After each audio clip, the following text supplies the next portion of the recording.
Welcome to Naira's Soul. I'm Annie Lowry, and today we're going to learn how to chop an onion into small pieces.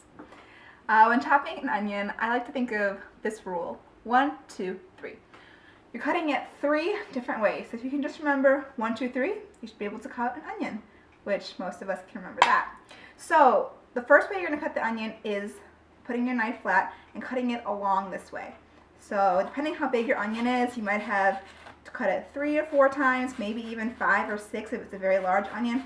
I'm just going to cut it 4 times along this onion because it's kind of a smaller onion. So once I cut it, this is our number 1, cutting it this way.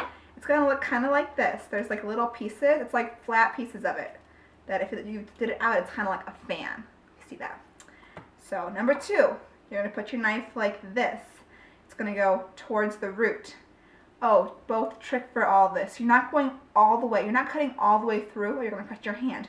You're going to cut almost to the edge, and then you're going to stop. So for every single slice, the 1 and then the 2 goes this way so that it's parallel with your body. So just cutting again, as small of the pieces you want it.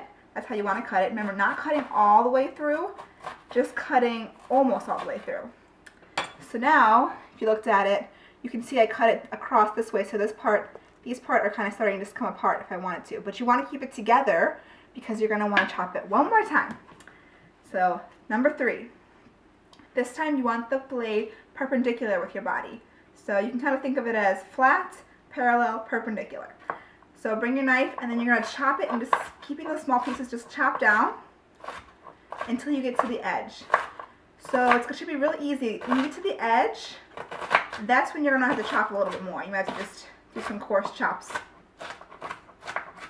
And that's it. So that is what your onion's going to look like. It should be small, nice pieces ready to put in any kind of dish you have. Perfect for whatever you're making. And easy. And I'm not crying even though I cut an onion. So that is how you can cut an onion.